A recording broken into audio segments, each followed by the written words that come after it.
ఈరోజు తెలంగాణ పద్మశాలి సంఘం అధ్యక్షుడు మిత్రుడు మురళి గారు, అఖిల భారత పద్మశాలి అధ్యక్షులు స్వామి గారి నేతృత్వంలో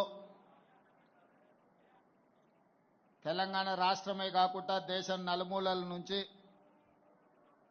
ఈరోజు పద్మశాలి సోదరులను ఆహ్వానించి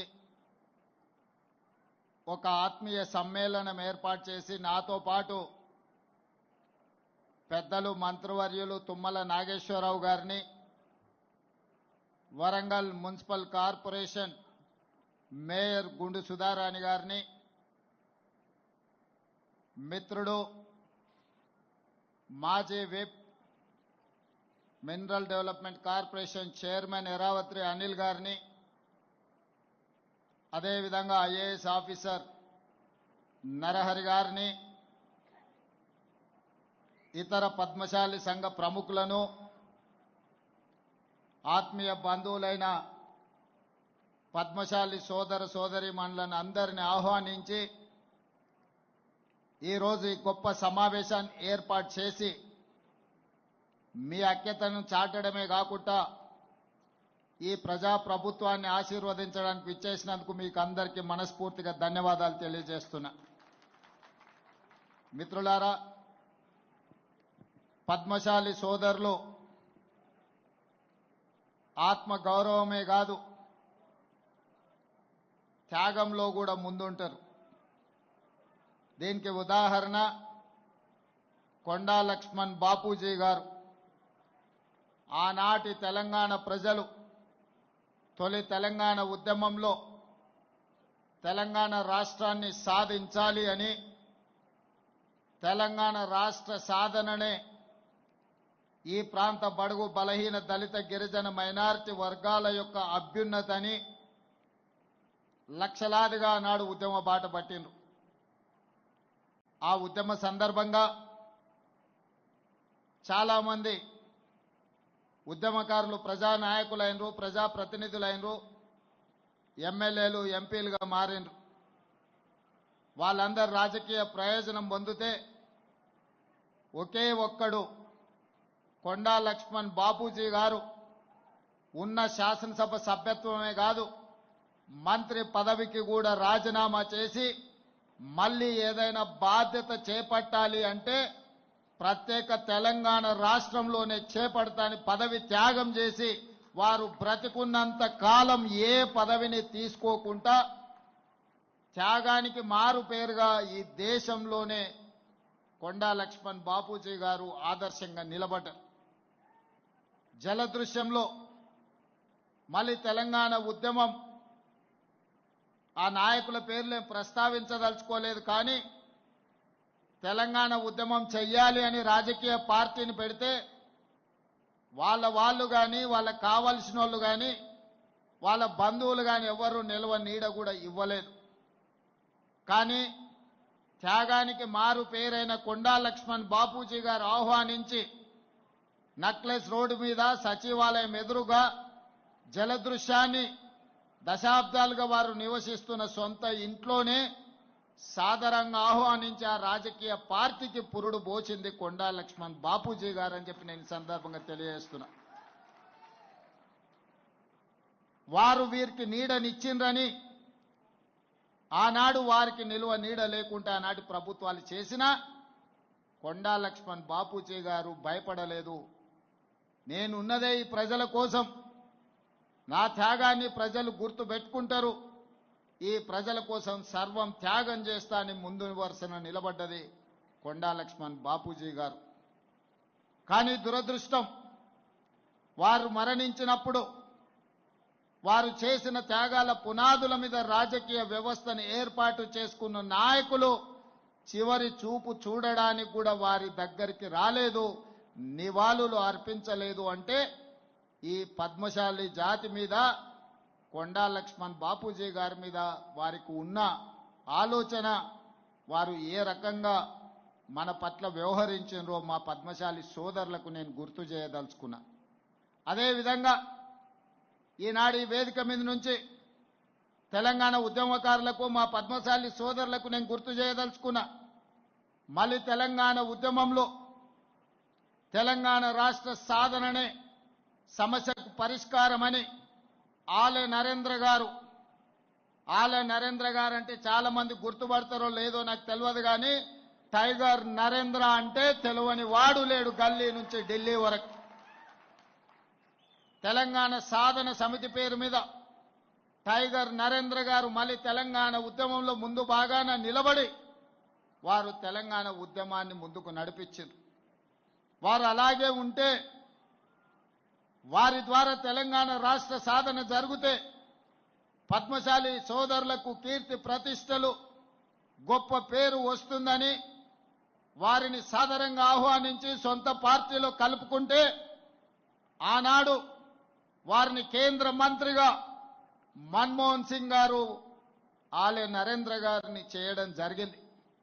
కాంగ్రెస్ పార్టీ అధికారంలోకి వచ్చిన తర్వాత ఆలే నరేంద్రను కేంద్రంలో మంత్రిగా వారు చేస్తే ఈ ధృతరాష్ట్రుడు ఆలే నరేంద్ర గారిని ధృతరాష్ట్రం కౌగిలించుకొని ఖతం చేసిన కథ ఈ రోజు మా పద్మశాలి సోదరులకు నేను గుర్తు చేయదలుచుకున్నా. నరేంద్ర గారి పోరాటం, నరేంద్ర గారి త్యాగం లేకుండా మళ్ళీ తెలంగాణ ఉద్యమం ముందుకు జరగలేదన్నది నిజం కాదా?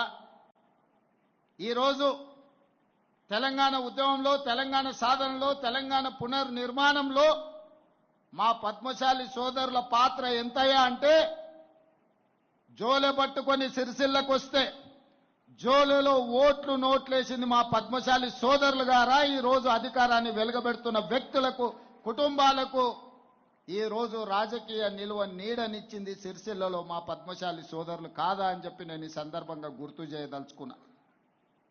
ఏ సందర్భం వచ్చినా, ఏ అవకాశం వచ్చినా ఒక రాజకీయ పార్టీని, నాయకులను, ఆ కుటుంబాన్ని మా పద్మశాలి సోదరులు ఆదరించి ఆహ్వానిస్తే మా పద్మశాలి సోదరులు ఉత్పత్తి చేసిన బతుకమ్మ చీరల బిల్లులు కూడా బకాయిలు పెట్టి ఈ ప్రభుత్వాన్ని మాకు అప్పచెప్పడం జరిగింది. ఈరోజు సోదరిమణి గుండు సుధారాణి గారు రాజ్యసభ ఈనాడు నేను ఓటేసిన, ఈనాడు వారు మేయర్గా కొనసాగించడానికి సోదరిమణి వచ్చి నన్ను కలిస్తే ఉండాలి సోదరిమణి, మా పద్మశాలి సోదరిమణి ఉండాలి అనుకున్నాం. ఈరోజు నేను గుర్తు చేయదలుచుకున్న రాపోలు ఆనంద భాస్కర్ కాంగ్రెస్ పార్టీ ఆఫీసులో దాదాపుగా 35 సంవత్సరాలు నిస్వార్థంగా సేవలు అందించిన రాపోలు ఆనంద భాస్కర్ని సోనియా గాంధీ గారు రాజ్యసభకు ఒక్క రూపాయి కూడా ఖర్చు లేకుండా పద్మశాలి సోదరుడు రాపోలు ఆనంద భాస్కర్ని రాజ్యసభకు సోనియా గాంధీ గారు పంపించలేదా? ఈ రోజు ఈ వేదిక మీద ఉన్న మా మిత్రుడు అనిల్ని విప్గా నియమించింది శ్రీమతి సోనియా గాంధీ గారు, కాంగ్రెస్ పార్టీ అన్న సంగతి కూడా మా మిత్రులకు నేను గుర్తు చేయదలుచుకున్నా. ఇదే కాదు, ఈనాడు నాకు అవకాశం వస్తే నా మిత్రుడైన ఎరావత్రి అనిల్ని Telangana mineral development corporation chairman గా నియమించి అత్యంత కీలకమైన గనుల శాఖను నిర్వహించే బాధ్యతను ఈ రోజు మిత్రుడికి ఇవ్వడం జరిగింది. ఏ అవకాశం వచ్చినా పద్మశాలి సోదరులను ఆదుకోవాలి, మీ అభ్యున్నతి కోసం కృషి చేయాలి, మిమ్మల్ని ఆర్థికంగా నిలబెట్టాలి, ఆత్మగౌరవంతో మీరు బ్రతికే విధంగా ఈ ప్రభుత్వం మీకు వెసులుబాటు కల్పించాలన్న ఆలోచననే లక్ష్యమే మా ప్రభుత్వం యొక్క విధానము అని చెప్పి నేను ఈ సందర్భంగా చెప్పదలుచుకున్న సోదరులారా. ప్రత్యేక రాష్ట్రం ఏర్పడిన తర్వాత Indian institute of handloom technology మన రాష్ట్రానికి లేదు. 10 సంవత్సరాల నాటి ప్రభుత్వం ఆ ప్రయత్నం చేయలే. చదువుకోవాలంటే ఎక్కడనో నెల్లూరులో ఉన్న ఇన్స్టిట్యూట్కో ఇంకెక్కడికో మా సోదరులు వెళ్లాల్సిన పరిస్థితి ఉంటే నేను ముఖ్యమంత్రి అయిన మరుక్షణం మా పద్మశాలి సోదరులు నాకు గుర్తు చేస్తే కేంద్ర ప్రభుత్వం దగ్గరికి వెళ్ళి కేంద్ర ప్రభుత్వంతో మాట్లాడి ఈరోజు ఐఐహెచ్డి సాధించడమే కాదు, దానికి కొండా లక్ష్మణ్ బాపూజీ గారి పేరు పెట్టి వారి గౌరవాన్ని, పద్మశాలి సోదరుల ఆత్మగౌరవాన్ని నిలబెట్టాలి అని చెప్పి ఈరోజు మనం నిర్ణయం తీసుకున్నాం. ఇంతకుముందు మిత్రుడు మురళి గారు అడిగినారు, ఆసిఫాబాద్ మెడికల్ కాలేజీలో కొండా లక్ష్మణ్ బాపూజీ గారు పేరు పెట్టాలి అని.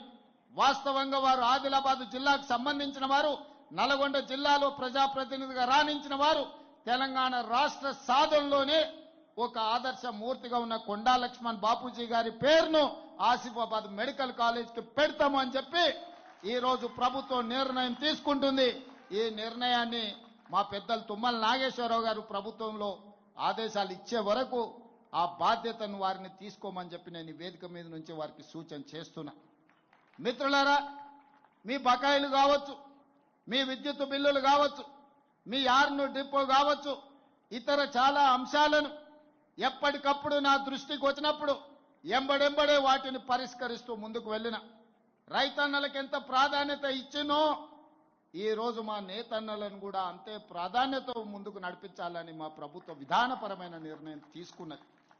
అందుకే ఇవాళ ఈ ప్రభుత్వం మీది, మీ సోదరుడు రేవంత్ అన్న తెలంగాణ రాష్ట్రానికి ముఖ్యమంత్రిగా ఉన్నాడు. మీకు కావాల్సిన పనులన్నీ చేయించుకోండి, చేయించుకోకపోతే అది మీ తప్పు అవుతుంది, నా తప్పు కాదు. మీరు అడిగింది ఇవ్వడం నా కర్తవ్యం. నా కర్తవ్యాన్ని నిర్వహించడంలో నేను ఎప్పుడు వెనక అడుగు వేయను. మీకందరికీ తెలుసు, కష్టం వచ్చినా నష్టం వచ్చినా ఇబ్బందులు వచ్చినా ఏదొచ్చినా ఎదుర్కొని నిలబడ్డ నేను ఈ రోజు మీ అందరి ఆశీర్వాదంతో తెలంగాణ రాష్ట్రానికి రెండవ ముఖ్యమంత్రిగా అత్యంత చిన్న వయసులోనే ఈ రోజు ఈ బాధ్యత నాకు వచ్చింది. ఈ రోజు నాకు ఏ చీకు చింత లేదు, ఏ వ్యసనాలు లేవు, ఏ అవసరాలు లేవు. నాకున్నదల్లా నన్ను ఆశీర్వదించిన ఈ సమాజానికి ఏదన్నా చేయాలన్న తపన తప్ప నాకు అండగా నిలబడ్డ కుటుంబాలను వాళ్ళ బిడ్డగా ఈ రోజు ఆదుకోవాలన్న ఆలోచన తప్ప నాకు ఇంకొకటి లేదు. ఇవాళ నేను ఆశిస్తున్నది మీ అభిమానాన్ని.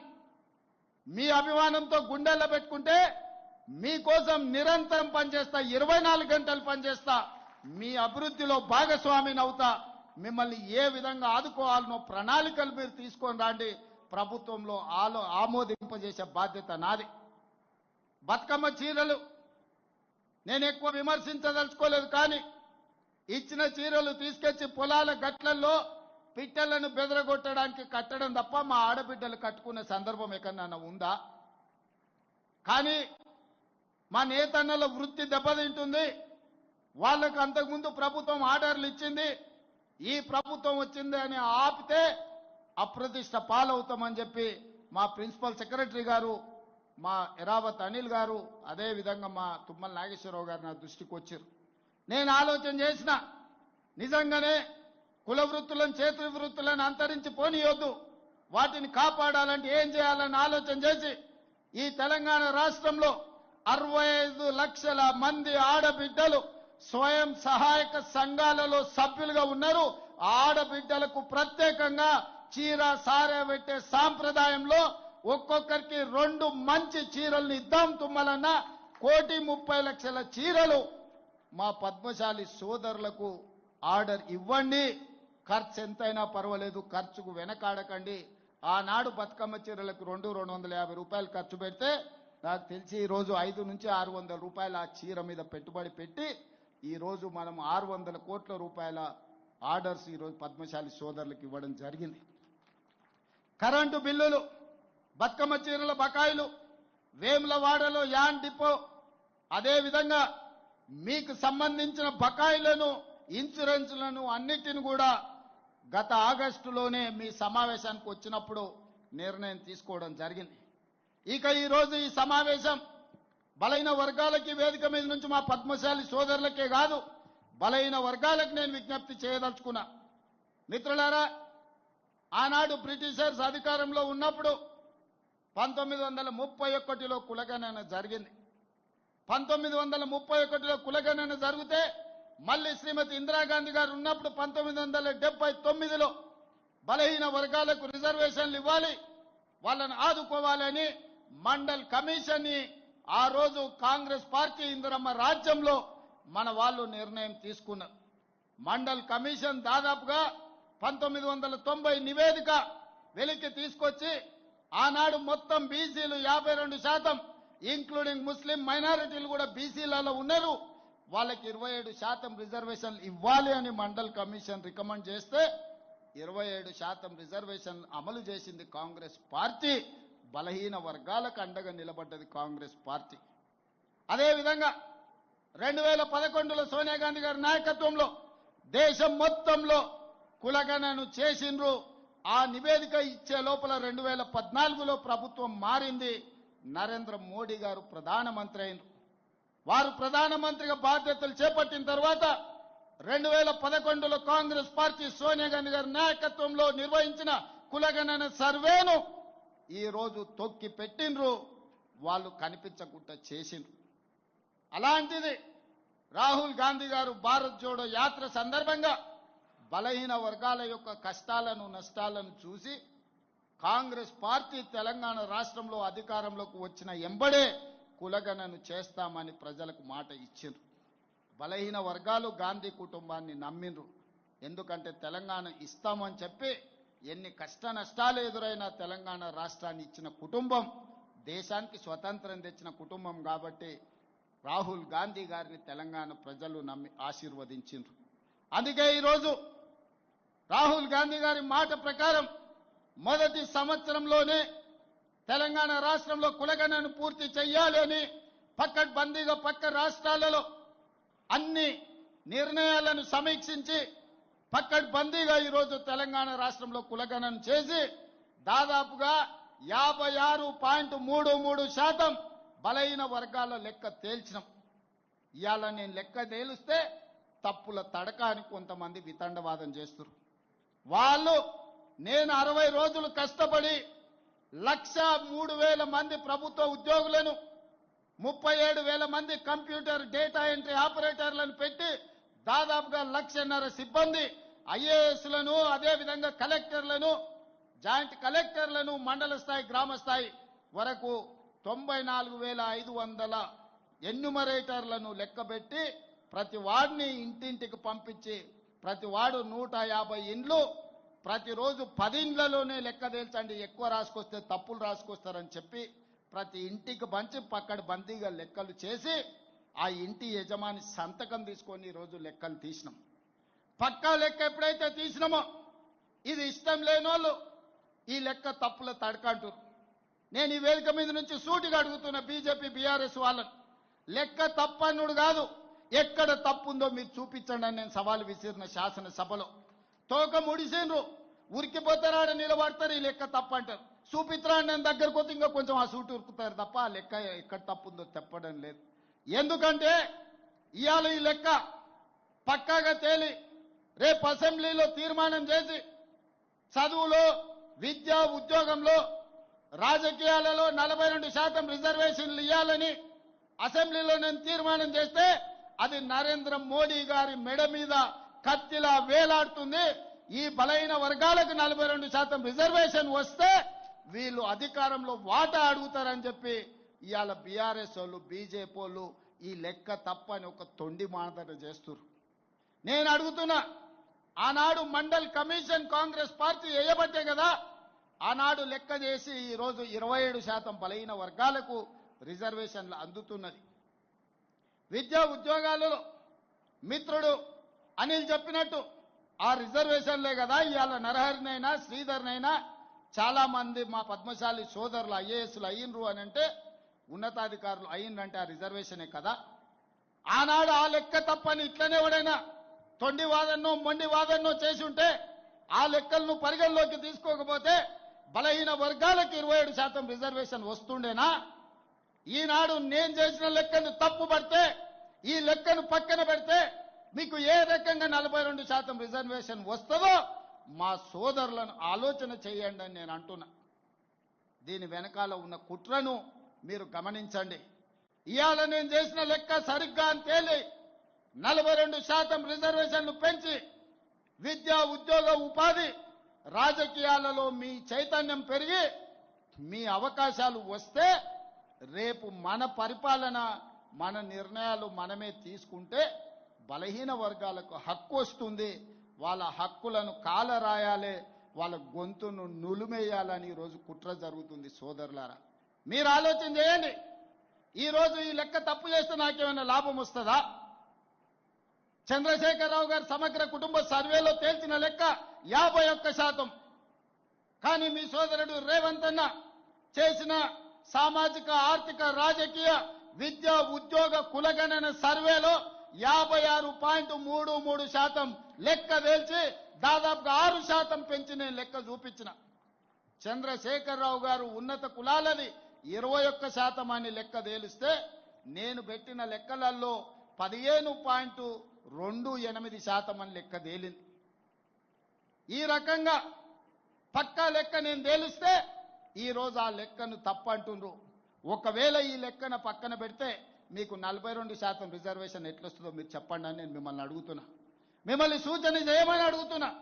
వేదిక మీద ఉన్న పెద్దల్ని ఆలోచన చేయమని అడుగుతున్నా. చదువుకున్న వాళ్ళని విశ్లేషించమని నేను అడుగుతున్నా.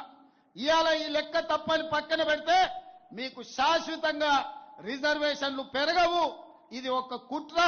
ఇవాళ తెలంగాణ రాష్ట్రం ఒక మోడల్ గా దేశం మొత్తం మీద రాహుల్ గాంధీ గారు తీసుకొని ఈరోజు ప్రయాణం మొదలుపెట్టారు. మన బీహార్లో చెప్పిండు, నిన్న గుజరాత్లో చెప్పిండు, మేం తెలంగాణలో లెక్క తేల్చినట్టు దేశం మొత్తం మీద కులగణన చేస్తాం, బలహీన వర్గాల రిజర్వేషన్లు పెంచుతాం, 50% నిబంధన ఏదైతుందో నిబంధనను తొలగిస్తాం, చట్ట ప్రకారం సుప్రీంకోర్టు ఆమోదంతో బలహీన వర్గాలకు 42% రిజర్వేషన్ ఇస్తా అని రాహుల్ గాంధీ గారు చెప్తున్నారు. దానికి మొట్టమొదటి పునాది రాయి ఈ రోజు తెలంగాణలో పడ్డది. దీని ఆదిలోనే, దీని పురిటిలోనే గొంతు నొక్కాలని కొంతమంది కుట్ర చేస్తుండ్రు. కుట్రదారులను తిప్పుకొట్టండి సోదరులారా. మీ శక్తిని, మీ యుక్తిని ప్రదర్శించండి, నాకు అండగా నిలబడండి. నేను చేసి చూపిస్తా. 42% రిజర్వేషన్లు సాధించి మీ అభ్యున్నతి కోసం పాటుపడతా. అదే కాదు, ఈరోజు పద్మశాలీలు ఇక్కడనే కాదు, మహారాష్ట్ర ఎన్నికలలో నన్ను ప్రచారానికి పిలిచిండ్రు, సోలాపూర్ పిలిచిండ్రు. నాకు అర్థం కాలేదు, సోలాపూర్లో నాకేమున్నది, నన్నెందుకు పిలుస్తారని. ఆడికి పోతే మా పద్మశాలి సోదరులు మార్కండే భవన్కు తీసుకెళ్లిండ్రు. అక్కడ ఎవరు గెలవాలన్నా మా సోదరులే. ఈ రోజు సోలాపూర్లో ఎవరు ఎమ్మెల్యే ఎంపీ గెలవాలంటే మా పద్మశాలి సోదరులు ఇక్కడి నుంచి వలసపోయిన వాళ్ళు, మా జగిత్యాల, కరీంనగర్, సిరిసిల్ల ప్రాంతాలకు సంబంధించిన సోదరులు అక్కడ ఉన్నారు. అక్కడ వాళ్ళు నన్ను ఒక మాట అడిగినారు, సార్ మేము 100 ఏళ్ల పైన అయింది ఇక్కడికి వచ్చి, మా రాకపోకలు, మా సుట్టరికాలు ఉన్నాయి, మేము పిల్లల్ని ఇచ్చుకున్నా చేసుకున్నా, మాకు ఫంక్షన్లకు ఒక కమ్యూనిటీ హాల్ లేదు, మీరు సాయం చేయండి అని అడిగినారు. కానీ వాళ్ళు మళ్ళీ నా దగ్గరికి రాలే, రమ్మని చెప్పిన. ఈరోజు వేదిక మీద నుంచి ఆ సోలాపూర్లో మార్కండే భవనం నిర్మించుకోవడానికి ₹1 కోటి తెలంగాణ ప్రభుత్వం నిధులను కేటాయిస్తుంది. సోలాపూర్లో కూడా మన ఆత్మగౌరవం నిలబెట్టే మార్కండే భవనాన్ని మనం నిర్మించుకుందామని చెప్పి నేను వేదిక మీద నుంచి ప్రకటన చేస్తున్నా. ఎందుకంటే ప్రణతి షిండే ఒకప్పుడు మన గవర్నర్గా, కేంద్ర హోంశాఖ మంత్రిగా పనిచేసిన సుశీల్ కుమార్ షిండే గారు, వారి కూతురు ఈరోజు ఎంపీ అక్కడి నుంచి, వారు కూడా నన్ను అడిగినరు, తప్పకుండా అక్కడ ₹1 కోటి ఇచ్చి మార్కండే భవనాన్ని నిర్మిద్దామని తెలియజేస్తున్నా. ఇదే కాదు, శివసేన ఉద్ధవ్ ఠాక్రే కొడుకు ఆదిత్య ఠాక్రే ముంబై వర్లీ నన్ను ప్రచారానికి పిలిచిండు. ముంబైలో మనకేముందయా పోవడానికని నేను అనుకున్నా. అక్కడికి పోగానే మన పద్మశాలి సోదరులు వచ్చిండ్రు. అక్కడ కూడా మార్కండే భవనం ఉంది, మార్కండే మందిరం ఉంది.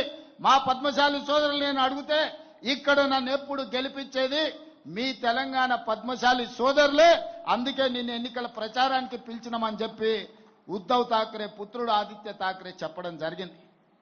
ఇవాళ సోలాపూర్ అయినా, భివాండి అయినా, సూరత్ అయినా, వర్లీ అయినా, ఇవాళ సిరిసిల్ల అయినా మా సోదరులు అనుకుంటేనే ప్రజాప్రతినిధులుగా అయ్యే శక్తి మీ దగ్గర ఉన్నది. మీ శక్తి కూడగట్టుకోండి, రాజకీయ అవకాశాలను అందిపుచ్చుకోండి. వాటిని అందించే బాధ్యత కాంగ్రెస్ పార్టీ తీసుకుంటుంది. ఆర్థికంగా, రాజకీయంగా, ఉద్యోగపరంగా, విద్యాపరంగా ఈ ప్రభుత్వం మీకు అండగా నిలబడుతుంది. సోదరులారా, మీరందరూ యునైట్ కాండి, మీరందరూ ఏకమై ఆలోచన చెయ్యండి. మీ మేధావులతో ఒక కమిటీ వేసుకోండి.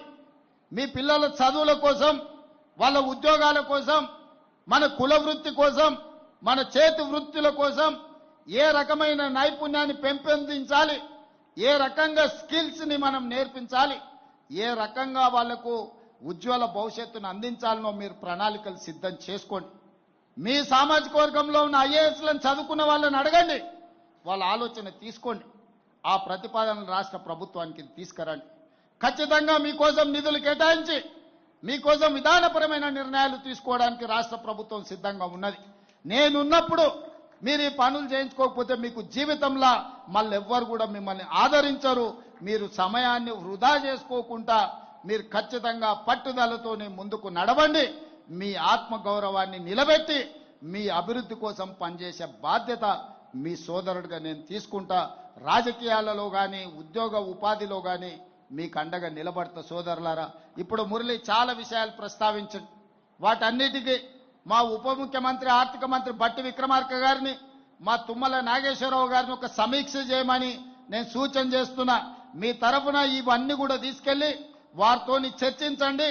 అందులో 100% చేయగలిగిన ప్రతి పనిని పరిష్కరించే బాధ్యత నేను తీసుకుంటాను తెలియజేస్తూ, ఇంత ఓపికగా దూర ప్రాంతాల నుంచి ఇక్కడికి వచ్చి అండగా నిలబడి కులగణన ముందుకు తీసుకెళ్లడానికి తప్పన్నోళ్లను వంగబెట్టి ఒక గుద్దండి.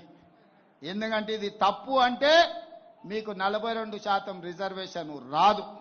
ఇది తప్పు అంటే ఉద్యోగ ఉపాధి అవకాశాలలో మీ హక్కును కోల్పోతారు. రేపు బడ్జెట్లో రావాల్సిన నిధులు కూడా రావు. అందుకే సోదరులారా, మీరందరూ గట్టిగా నిలబడండి.